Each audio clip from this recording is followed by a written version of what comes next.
Hello friends, welcome back to the Outsider's Perspective. My name's Ollie and here's your loaf of daily bread. Today's loaf comes to us by way of Anais Nin, and she says the following.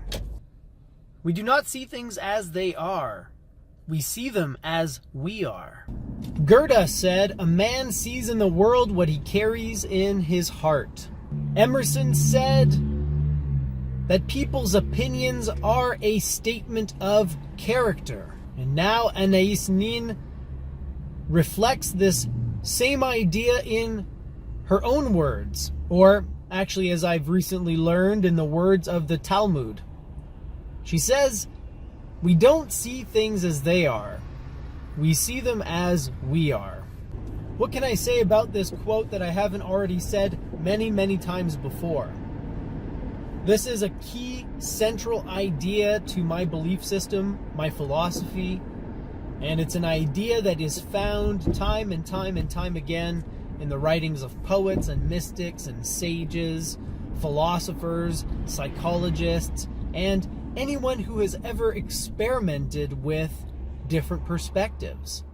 Anyone who has ever bothered to keep track of their own changing experiences and how those changing experiences relate to changes in points of view, opinions, etc., and so on.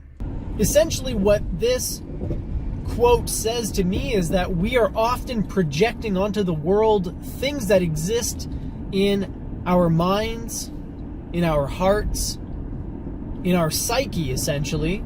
And this, to me, ties very nicely into the idea of symmetry, which is expressed in the old proverb, as within, so without. To me, all of these ideas are connected and refer to the same principle or the same fundamental truth about human existence, which is that everything we see is a projection.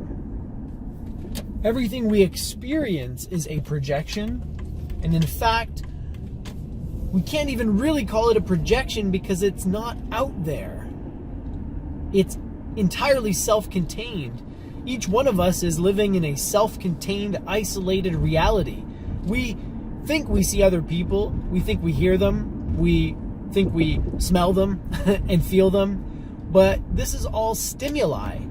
It's all information being fed to you by your nervous system and your brain, which is constructing this very, very compelling movie you call your life. So never forget it. This is an important realization. And until you experience what I like to call the power of perspective, it just sounds like a pleasantry. It sounds like a tired old saying that doesn't matter and has no relevance.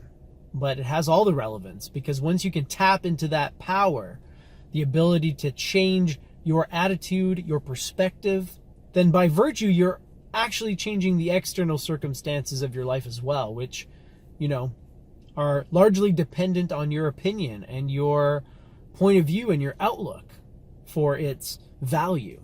Same old song and dance from Ollie. I know. I get tired of hearing it too. You're not alone. Hopefully you're not too tired of hearing it. Hopefully you'll tune in again. Until next time, live well, my friends.